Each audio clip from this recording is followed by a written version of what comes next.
அதாவது சூரியன் பேசாது, ஆனா நம்மளை பேச வைக்கும். நிலா பேசாது, ஆனா நம்மளை பேச வைக்கும். மழை பேசாது, ஆனா நம்மளை பேச வைக்கும். காற்று பேசாது, ஆனா நம்மளை பேச வைக்கும். எப்படின்னு சொல்லுங்க? சூரியன் அப்படியே வெப்பத்தை அதிகமா கக்கும் போது என்ன சொல்றோம்? அப்பா, சூரியன் ரொம்ப போட்டு தாக்குது. அது பேசல, நம்ம பேசுறோமா?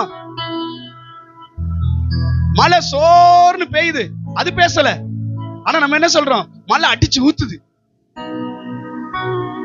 அடுத்து காற்று பேசல, அது அப்படியே அடிக்குது, நம்ம என்ன சொல்றோம்?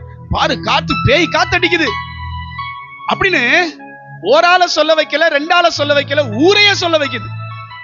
ஒரே ஒரு சூரியன் தன்னுடைய அதிகமான வெப்ப காற்றை கக்கும் பொழுது ஒரு சூரியன் பேசல, ஆனா ஊரே பேசுது.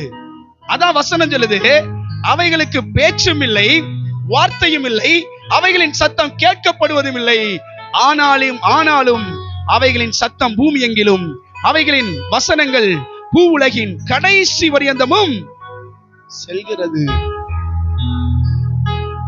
எல்லாரையும் பேச வைக்கிற சூரியன், அதை படைச்ச ஆண்டவர் எவ்வளவு பெரிய தேவர் தெரியுமா?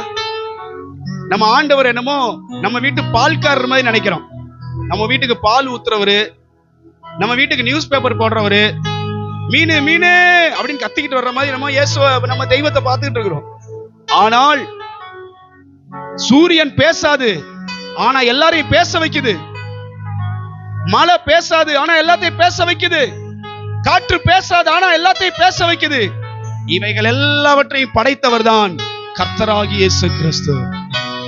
அந்த ஆண்டவர் மேல யாருக்கெல்லாம் நம்பிக்கை விசுவாசம் இருக்குதோ அவங்க இந்த பூமிக்கு ராஜா.